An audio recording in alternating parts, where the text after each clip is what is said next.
नमस्कार। चलिए आज हम समय में पीछे चलते हैं 8वीं शताब्दी के भारत में और जानते हैं एक ऐसे महान योद्धा की कहानी जो आज भी लोक कथाओं में जिंदा है। तो सवाल ये है कि आखिर कौन था वो योद्धा जिसके बारे में किंवदंतियां कहती हैं कि उसने अकेले दम पर पूरे प्राचीन भारत की हिफाजत की।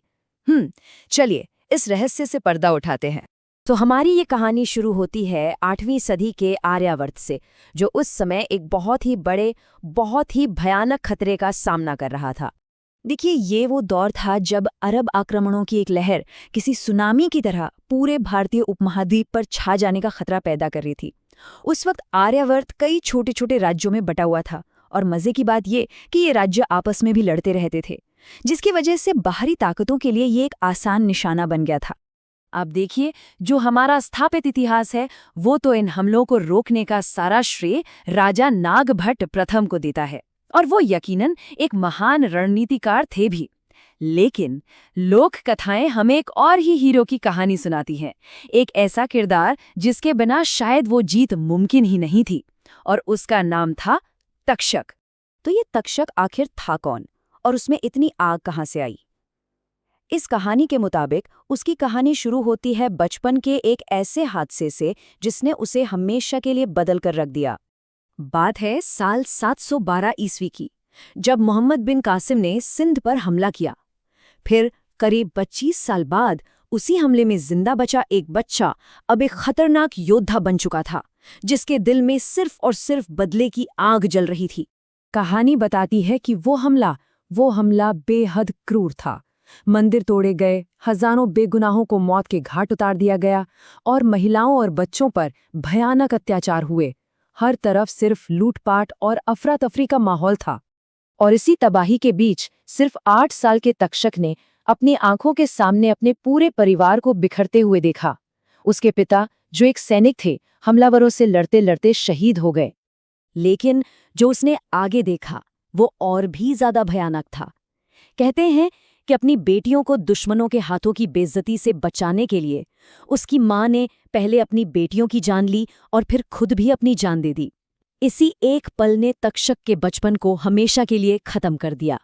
तो बड़ा होकर तक्षक एक सैनिक तो बना, लेकिन उसके अंदर का वो दर्द और गुस्सा हमेशा उसके साथ रहा, और यही दर्द उसे हर पल लड़ने की ताकत देता था।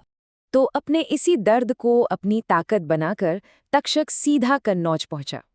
वहां उसने राजा नागभट्ट प्रथम की सेना में शामिल होने का फैसला किया, जो उस वक्त अरब हमलावरों के खिलाफ सबसे बड़ी शक्ति माने जाते थे। उसका लड़ने का जुनून और उसकी बहादुरी वो इतनी जबरदस्त थी कि वो बहुत जल्द ही राजा की नजरों में आ गया। राजा ने उसकी काबिलियत को पहचानते हुए उसे अपना पर्सनल बॉडीगार्ड यानी निजी अंगरक्षक बना दिया। लेकिन फिर बहुत जल्द ही एक नया और पहले से कहीं ज्यादा बड़ा खतरा सामने आ खड़ा हुआ। एक ऐसा खतरा जिसने तक्षक को एक बहुत ही साहसी योजना के साथ आगे आने पर मजबूर कर दिया। दरबार में खबर आई कि एक बहुत बड़ी अरब सेना कन्नौज पर हमला करने आ रही है। एक ऐसी सेना जो राजा नागभट्ट की सेना से सोचिए 10 गुना ज्यादा बड़ी थी। पूरे राज्य में निराशा छा गई। सबको लगा कि इस बार तो हार पक्की है। जहां दरबार में सब पारंपरिक युद्ध की बात कर रहे थे, मतलब दिन में लड़ना, आमने सामने का मुकाबला, वहीं तक्षक का प्लान बिल्कुल अलग था। उसने कहा, सारे नियमों को भूल जाओ, रात के अंधेरे में सोते हुए दुश्मनों पर हमला करो।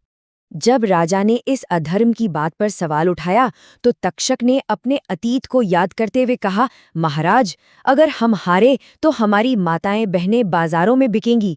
हमें दुश्मन को उसी के तरीके से जवाब देना होगा। उसकी आवाज में इतना दर्द और इतनी सच्चाई थी कि पूरा दरबार शांत हो गया। और यहीं से कहानी अपनी सबसे रोमांचक मोड़ पर पहुंचती है। तक्षक की उस खतरनाक योजना को अब अंजाम देने का वक्त आ गया था। प्लान बहुत साफ था। पहला स्टेप, तक्षक की टुकड़ी सोते हुए दुश्मन के कैंप पर हमला करेगी। दूसरा स्टेप, जितना हो सके उतनी तबाही मचाएगी। और तीसरा स्टेप, जब दुश्मन के सैनिक बदहवासी में भागेंगे तो राजा नागभट्ट की मुख्य सेना उन पर घात लगाकर आखिरी वार करेगी। और जैसा सोचा था बिल्कुल वैसा ही हुआ। आधी रात को तक्षक की टुकड़ी दुश्मन के कैंप पर कहर बनकर टूट पड़ी। चारों तरफ अफरा तफरी मच गई। तक्षक सबसे आगे था और जो भी सैनिक नींद से जागता वो सीधा उसकी तलवार का शिकार हो जाता। लोक कथाओं के मुताबिक ये सुनने में भले ही यकीन न हो, लेकिन कहा जाता है कि उस एक रात में तक्षक ने अकेले ही 7,000 दुश्मन सैनिकों को मौत के घाट उतार दिया था। लड़ाई का नतीजा हैरान करने वाला था। सुबह होते होते दुश्मन की 2/3 सेना खत्म हो चुकी थी और जो थोड़े बहुत सैनिक बचकर भागे उन्हें राजा नागभट्ट की सेना ने दोपहर तक खत्म कर दिया। ये एक ऐसी जीत थी जिसकी किसी ने कल्पना भी नहीं की थी। इस एक जीत ने आर्यावर्त का भविष्य ही बदल कर रख दिया। पर उस गुमनाम नायक का क्या हुआ जिसने इसे मुमकिन बनाया था? कहते हैं कि जब राजा नागभट्ट ने युद्ध के मैदान में तक्षक को ढूंढा तो वो उन्हें दुश्मनों के शवों के ढेर पर मिला। तक्षक शहीद हो चुका था। राजा ने अपनी तलवार उसके चरणों में रखकर कहा, तुम आर्यावर्त की वीरता के शिखर हो, भारत सदियों तक तुम्हारा ऋणी रहेगा। माना जाता है कि इस एक निर्णायक जीत ने भारत को अगले 300 सालों तक बड़े बाहरी हमलों से महफूज रखा। फिर भी ये कहानी इतिहास में नहीं बल्कि सिर्फ लोक कथाओं में जिंदा है।